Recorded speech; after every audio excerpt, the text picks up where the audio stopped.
Welcome back, citizens, to episode 4 of Enter the Ultraverse card pack review. Today I am opening my last transfungalism pack, so as it stands, my last shot at a fungal ultra card. Let's see if it happens. Let's get into it.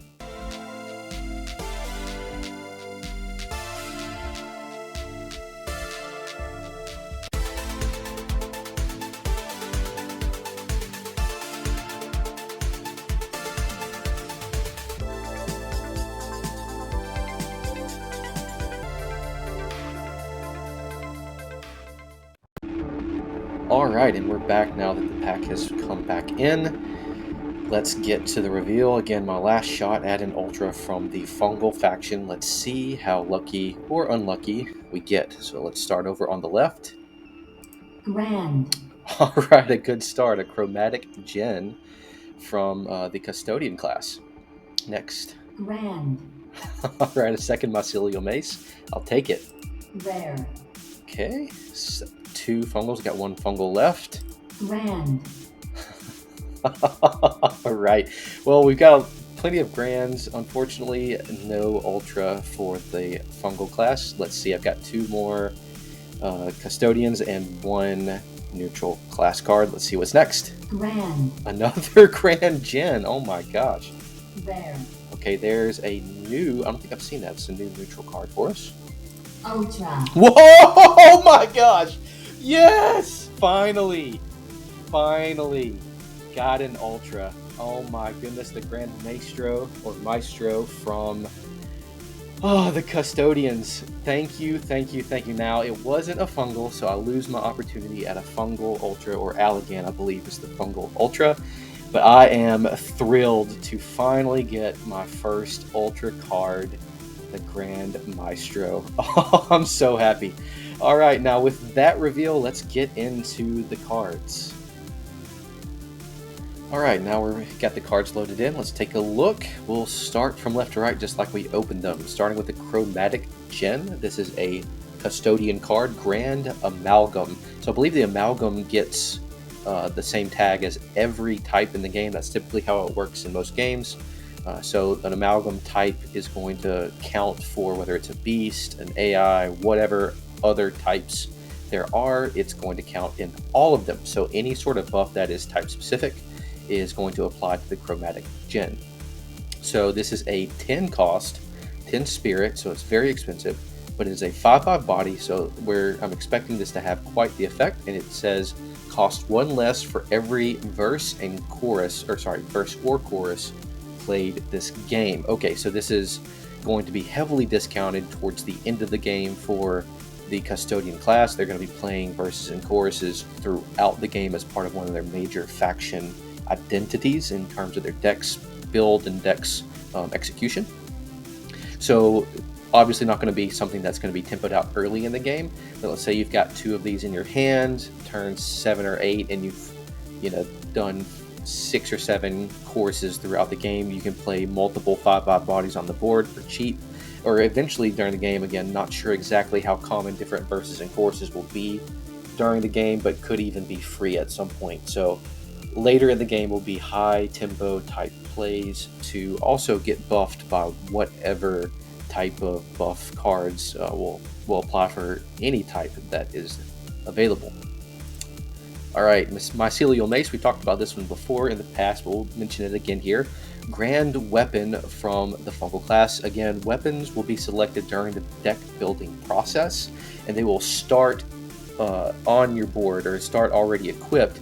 There will just be a spirit cost associated to unlock them or enable them for combat. So this will start already in play if selected during the deck building process. Starts off with only 1 damage, but has the effect whenever you kill a creature with this weapon, consume it, add its attack to damage, and health heals your citizen. So throughout the game, once it's active, let's say early in the game you're going against an aggressive deck that puts some tokens on the board with 1 health, you immediately can knock it down with the Mycelial Mace. If it was only a 1 attack creature, then you'll add that 1 attack, so you'll now have attack of 2, while also healing for that 1 health to your citizen. So if you start this early, this could definitely have a snowballing effect throughout the game, where if you get this up to 7 or 8 damage, you can start killing 7 or 8 health minions, get their health back as healing to your citizen, and then really just snowball this weapon into something very big. So high potential with this card. It's going to take enabling early on to start that process by actually killing a creature with this 1 damage itself. But once you get it up to maybe 3 or 4 damage, it's really going to start snowballing, in my opinion. So I think this has got a lot of potential. Okay, our next fungal card, Cordyceptor. I think I'm saying that right. Cordyceptor is a 5 spirit rare spell with the effect take control of target creature with attack 3 or less. It gains Swift. Destroy this creature at the end of the turn. Also summon a 1/1 fetid ooze for your opponent. Okay, so a lot happening with this effect here. So it's a pretty decent cost at 5 spirit, but essentially you get to mind control or take control of a target creature with 3 attack or less, and it immediately gains Swift, which means you can instantly attack with it. So not only are you taking a creature from the opponent's side, it is coming to your side of the deck, or your side of the playing field, and you're immediately able to attack with it. So what you can do with this, you can actually use this to remove another target creature from the enemy's side. So let's say they've got 2 creatures on the board, one with 3 attack and one with, let's say, 4 attack and 3 health. You could, with this card, take control of the 3 attack minion and immediately use it to attack into the 4/3 that's left, and essentially remove both cards. So definitely a powerful effect, but then you also summon a 1/1 fetid ooze for your opponent, which could be a downside. But if we think back to this mycelial mace, let's say you've had a hard time actually killing a creature with only 1 damage. The effect of summoning a 1/1 fetid ooze for your opponent gives you a token that you can then attack into with your mycelial mace, and therefore starting to get that card rolling as well. So we see a little bit of synergy even just from this rare spell and the mycelial mace weapon. So I think that's a really interesting dynamic. I really look forward to seeing what other sorts of mechanics tend to play well together within the different factions as we start to explore more cards. So the next 2 are some repeats, another mycelial mace, another chromatic dren, so we won't talk about those in more detail. So let's move to this neutral card, which is the Cactal Fractal. Love the name there. Also reflected in the art with some of the, I guess, pseudo fractal design coming off of the cactus. So this is a 4 spirit cost, 4/4 body. It is a void elemental with the effect of engage, mute target creature. So again, the engage effect occurs when this creature is played. Mute target creature. So a muting effect is essentially going to take any beneficial effects, so any buffs that have occurred to a target creature, let's say it's got a taunt associated with a creature, or any other effects besides just the base stats of that creature are going to be removed. So once you mute a target creature, you're effectively going to get back down to the base stats of that creature itself. So let's say you're playing an opponent who is based on getting a cheap creature out and then multiple buffs being applied to that creature to snowball it into something that's really hard to deal with. This will be a counter to that, because by muting that target creature, you can undo those effects. I'm assuming the mute effect is permanent, that it's not just turn specific, but that it does last throughout the turns and that it does completely undo any of those effects on the creature. And we'll have to see if that assumption holds true. But any sort of muting effect is typically pretty powerful, but behind it you also get a 4/4 body with it. So I think this is a pretty decent card. And finally, oh, what a beautiful card. The Grand Maestro, a 10 cost, 10/10 body, Ultra AI Elemental.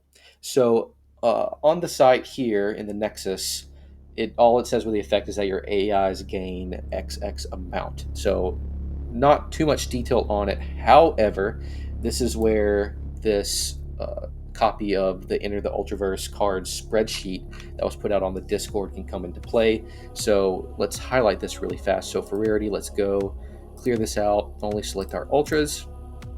And here we can see our Grand Maestro, and it does have an updated effect here. So I believe this is the most updated, I think, most accurate part. I guess it hasn't been pushed to the Nexus yet, but I assume these will still be in play as they're doing developing and balancing. But according to this spreadsheet, let's see the effect up here, may only be played if you have completed at least 2 different songs. So there is a constraint to when you can play this card.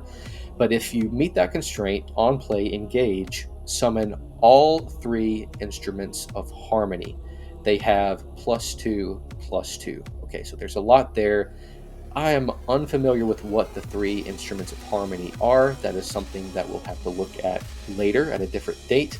And then they immediately buffs them, so it's going to put them into play and also buff them. Let's see, actually, can I really quickly, I may have to fast forward through this, but if you'll deal with me for just 1 second, let's see, in the name, let's say, can I search harmony?